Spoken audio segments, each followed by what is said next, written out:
नमस्कार, आप देख रहे हैं धा न्यूज और मैं हूं अभिषेक मिश्रा।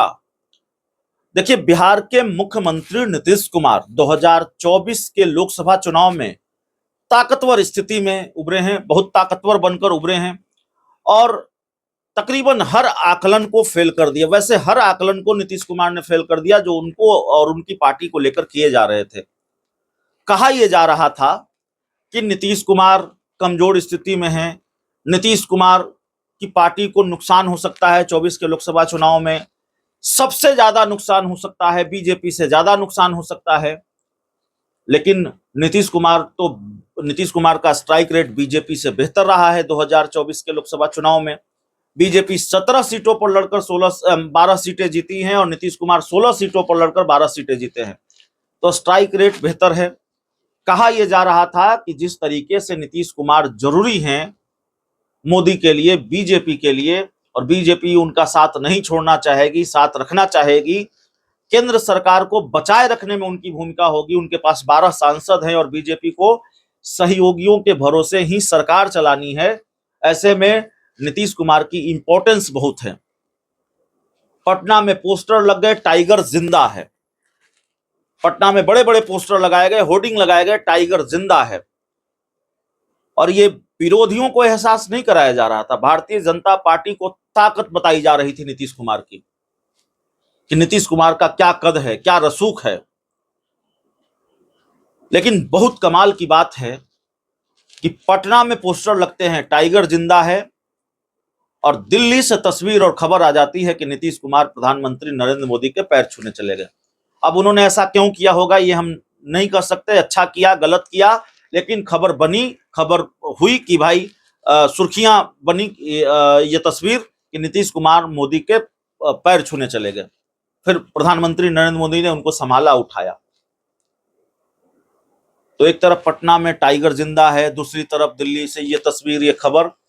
और आज जिस तरीके से मोदी कैबिनेट में जेडीयू के चेहरों को जगह मिली है, कम से कम मेरे लिए यह हैरान करने वाली बात है।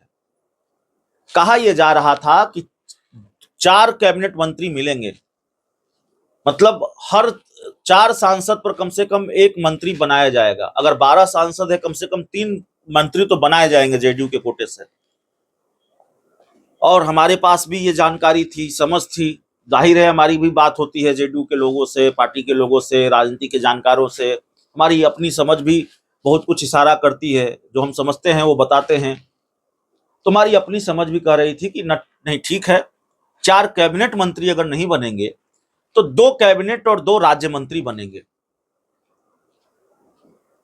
लेकिन यहां तो ऐसा लगता है कि जैसे कभी 2019 में मोदी ने कहा था कि सांकेतिक भागीदारी मिलेगी सहयोगी दलों को, सांकेतिक भागीदारी ही जेडीयू को मिली है।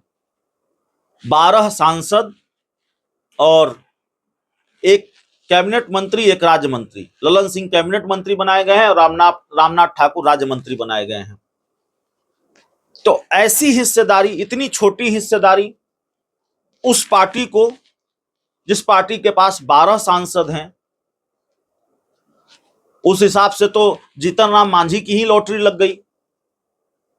उनके पास सिर्फ 1 सांसद, वो खुद अपनी पार्टी के सांसद हैं और वो कैबिनेट मंत्री बन गए। तो इस हिसाब से जेडीयू को तो 12 मंत्री का दर्जा मिलना चाहिए था, 12 मंत्री बनाए जाने चाहिए थे। लेकिन ठीक है, जीतन राम मांझी बड़े नेता हैं, बड़ा दलित चेहरा है, बिहार के मुख्यमंत्री रहे हैं और भारतीय जनता पार्टी ने उनको सम्मान दिया है, उनको मंत्री बनाया है। लेकिन जेडीयू को सिर्फ 2 मंत्री पद, 1 कैबिनेट मंत्री, 1 राज्य मंत्री। क्या डील हुई होगी भारतीय जनता पार्टी और नीतीश कुमार के बीच? क्यों मान गए होंगे नीतीश कुमार? क्या अभी बीजेपी और जेडीयू के बीच बहुत कुछ होना है? भारतीय जनता पार्टी जेडीयू को और कुछ देने जा रही है? क्या कोई दूसरी बड़ी डील हुई है नीतीश कुमार और बीजेपी के बीच? ये सारे सवाल हैं, क्योंकि सिर्फ 1 कैबिनेट मंत्री और 1 राज्य मंत्री, ये बात थोड़ी हैरान करती है। ये पचती नहीं है कि ये उस पार्टी के लिए है जो पार्टी अगले 5 साल तक प्रधानमंत्री नरेंद्र मोदी को की सरकार को बचाए रखने में अहम भूमिका निभाए रखेगी, बनाए रखने में अपनी अहम भूमिका निभाएगी। जो पार्टी बहुत जरूरी है प्रधानमंत्री नरेंद्र मोदी के लिए, बीजेपी के लिए, केंद्र सरकार के लिए, और उस पार्टी को इतनी छोटी हिस्सेदारी मिल रही है। जाहिर है सवाल तो बनेंगे और कई सवाल हैं। अब बात यहां आकर टिक जाती है कि आखिरकार क्या होने जा रहा है। बिहार में कुछ बड़ा होने जा रहा है। देखिए, बिहार में कुछ बड़ा होने की बात हम इसलिए करते हैं क्योंकि इस बात के संकेत या इस बात की चर्चा लगातार होती रहती है। तो इतनी छोटी हिस्सेदारी मिली है, एक कैबिनेट मंत्री, एक राज्य मंत्री का दर्जा मिला है, तो यह सवाल है कि क्या दूसरी डील बीजेपी और नीतीश कुमार के बीच हुई है। अब निगाह इस बात पर रहेगी कि मंत्रालय कौन सा मिलता है, कौन सा विभाग मिलता है ललन सिंह को, कौन सा विभाग मिलता है रामनाथ ठाकुर को, यह देखना होगा। बहुत बहुत धन्यवाद।